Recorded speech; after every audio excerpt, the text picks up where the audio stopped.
kasi parang joke na lang kagaya ng piste. Parang piste! Parang naging joke na lang siya ba? Parang, tapos hindi talaga siya ginagamit pag galit ka. Yung ginagamit talaga siya pag nagjo-joke ka. Minsan pag kung talaga tayo piste ka talagang tara ka ha. Pero lambing, parang nagiging lambing na siya at parang nagiging running joke na siya sa mga Bisaya. Pero, hindi naman pwedeng tuturuan kita magmura. sorry, Ma'am Job. Pero, parang yun ang gusto ko. Pero siguro sa mga Bisaya, yung parang pasigaw. Yung akala mo nagagalit kami pero hindi kami galit. Parang gano'n lang talaga namin nare-release. Yung parang ako gano'n, salamat kay Sir Kuan pa! Yung gano'n. Yung akala mo galit pero sobrang grateful lang ang feeling no na parang, salamat kaayo, uy! Yung parang, sumubra lang talaga ang pag-grateful na hindi niya ma-release sa kwan, kundi i-release niya sa boses. So, salamat kaayo. Salamat kaayo. Tapos tayo, uy. May uy. Oo, salamat kaayo, uy! Uy. Uy. Nakanta naman ako. Salamat kaayo, uy, Ma'am Job. Salamat kaayo, uy. Yeah. Yes, Ma'am Job. Promise ko yan sa'yo, meron kami sa dulo niyan at the end of the show. Meron kaming, ang mga guest ko, meron silang favorite na Bisaya na word at i-explain namin yan. And then, tapos minsan gagawin nilang kanta, yung mga guest ko, yung mga singer, yung ibang mga Bisaya. Ayun. Thank you so much, Ma'am Job. Thank you. Yung mga dream guest mo, kanina pa, yung parang nabanggit mo si Maris, Raka, tapos si Casey, si TJ Montero. Anyway, ba't hindi mo nabanggit yung kababayan mo si Manny Pacquiao at saka si Mami D? Sorry. Nawala ko sa sarili ko kanina. Sino ba ako ngayon? Si Mami D, gusto ko interviewin si Manny Pacquiao, si Sir Manny, Ninong ko yun sa kasal din namin. And si Miss Jinky Pacquiao. Gusto ko interviewin po na ko ang duha ka twins. Si Miss Janet at Miss Jinky, kaya kung saan yun ang feeling ka ng twinning kay sila permi. So yun ang gusto kong mga pangarap ko din na ma-interview na ako, sir. Oh, the Hamora sisters. Yes. So, makalimot ko. Salamat sa pag-remind, sir, ha? Okay, makuan namin, malista namin. Okay. Tapos, ma-interview for the day, tapos yung mga topics, mga ganyan, and ano yung mga inputs mo? Yes. Thank you so much sa writer namin, head writer namin, na walang iba kundi si Precious. Ayan siya, ayan. Ayan sa likod si Precious, o yan. Siya, Bisaya din siya. And then siya, kami nagtutulungan dalawa.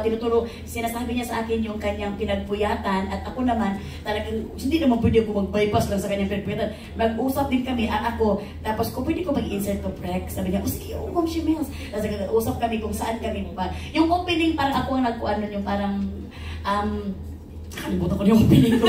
Basta yung opening ko, para ako ang nag-isip nun. At sinabi lang din sa akin ni Prex, go, Ma'am Shi. So, brainstorming kami. Sa kanya, brainstorming. Sa akin, storming lang. Kasi wala kong brain. Collaboration. Okay, thank you. Thank you, Melay, and congrats. Salamat. Is,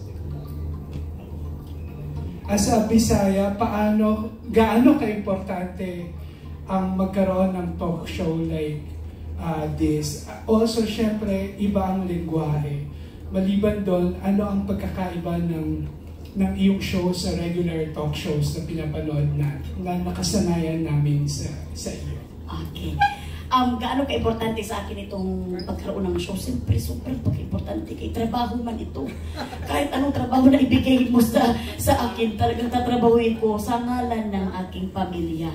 At talagang sobrang importante siya kasi ito yung magiging bread and butter mo para may mabuhay ka sa pamilya mo.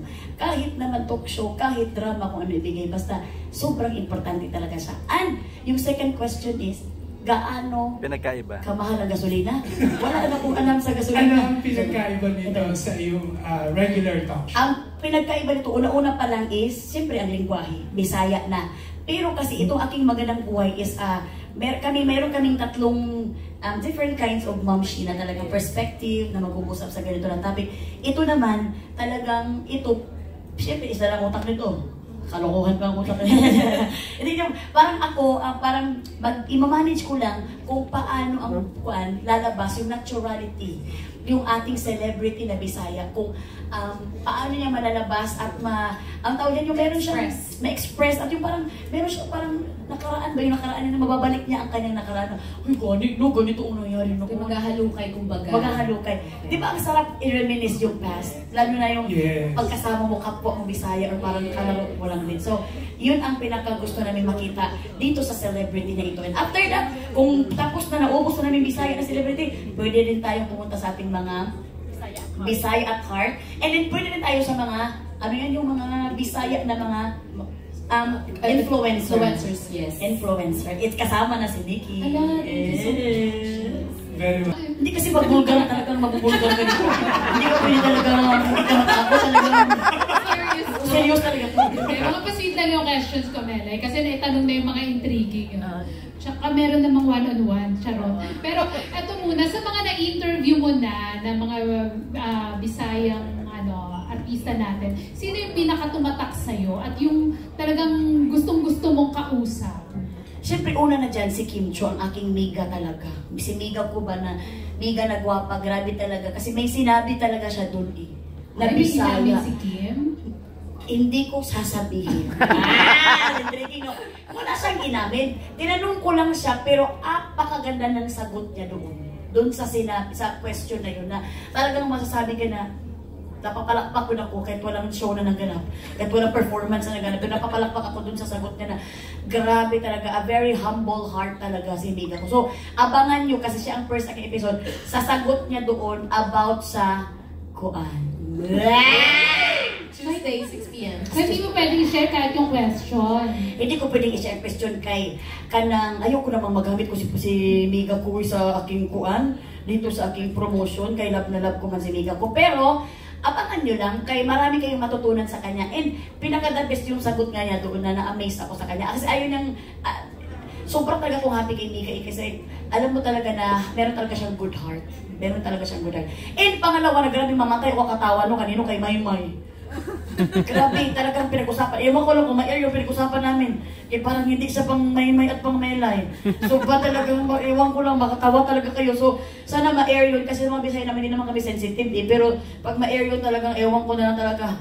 Talagang wasak talaga siguro ang bakbak ng mga Bisaya. Kasi katawa. Yun kay Maymay, grabe tawa. At siyempre kay Kukun, JM, at kay Mariel. Kasi kumanta sila ng Bisaya. Kay JM at kay Mariel kasi, nanay ako kunwari ni Mariel. Tapos naligaw si JM, tapos ginawa namin kanta. Unsa, ganun-ganun. Parang kami nag-cheer. Nag-musical kami. Parang sa impromptu. Impromptu.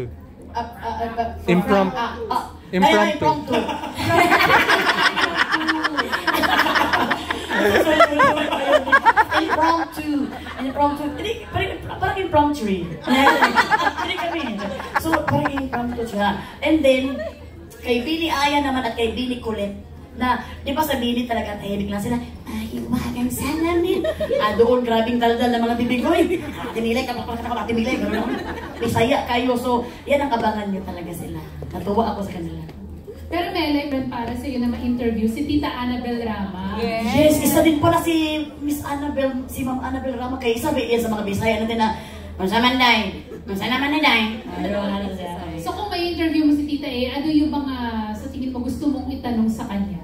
Siyempre, itanong ko sa kanya kung kamusta naman ang puso niya. Kasi hindi kamusta ang puso niya. Kaya siyempre, bilang may asawa ba yan na kuan, di ba? Na mga gwapo, kung kamusta paano ba yung nilalaban ng mga pagsubok sa may mga asawa. So, hindi tayo pwede magtanong ng mga kuwi na buwag. Madamay pa lang tayo sa mga tanong. Baka mapapagalitan tayo. Ma'am Annabel, ano na? So, okay na ako. Ibig niya. Okay. So, kanina namang mga celebrity ka na i-starstruck na gusto mo sanang may interview, pero medyo, natatakot ka, gano'n. At ito nga medyo nahiyan ako kay Ellen Adarna. Pero kasi kapag Bisaya ka kasi, hindi ka kasi matatakot. Kasi parang may something kami mga Bisaya pa na common ground ba na parang hindi kami mahiya sa isa't isa. Pag magsabi na kami ng, Day, parang pumasok na kami sa isang cubicle, nagagano na kami. So, siguro unang pag ganyan, pero pag mag-Bisaya namin, di na talaga kami mahihiya. So, Ang una ko talaga si Erin Adarna kay gusto ko talaga yung pagkabisaya niya ba. Yung talagang ambot. Ang sobrang ganda kasi, di ba? Tapos, ambot lang dahil. Hindi nagagawa na niya dahil. Ano ba? So, gusto ko si Erin na parang medyo, hindi ko alam kung ko, pero kasi medyo mapagkakon ba yun? Ewan ko na lang dahil. Pero pag Bisaya na, hindi ka na matakot dyan. May alam yan ka rin. Like Iba si Jason ba, na to-tolerating kadaldalan mo? Iba ako sa bahay. Talagang wala ako, talagang hindi talaga ako magsasalita sa bahay. Pero ako, sorry lang ito, actions na naman. Hindi, sa bahay mamatandal din ako. Kaya minsan, siyempre, iniiwasan ko na magdaldal sa bahay kasi meron na akong mga minions eh. May ginawa akong minions na dalawa na sobrang daldal din. So, katatlo na kami nagdaldal kanya. Alam mo, si Jason din niya kaya meron siyang man cave. Talagang, kailangan na muna niya magpahinga. Siguro isang araw, isang oras lang. Tapos kung after na, hindi na niya kinakaya. Minsan nababesa ko ka, grabe ang anak mo. Ha? Anak ko lang? Anak ko rin yan ah. Nagagaling na siya talaga sa bakit. Talagang hindi na in-expect. Hindi kasi sa kanya magagaling yung daldal sa akin kasi. So, sa bahay naman is very, pero surprisingly, minsan si Jason ang madaldal sa amin. Kasi hindi kasi kami na nasa labas kami ni Jason, hindi kami mahilig mag-text, andito na ako, papasok na ako. Hindi kami mag-ganon. Para pag uwi sa bahay, meron kami pag-uusapan ba, alam mo nangyari kayo na sa press? Nakita ko si Ray Valera. So parang may pag-usapan kami. So parang may mysterious pa rin. So sabi ko, sige, magaling ko sa akin si Juan ba? Ay, may tanong naman sa akin si Ray Valera. I love you, I love you. Pero ko naging Aerosmith na siya. So, yun ang aming madaldal mo sa bahay.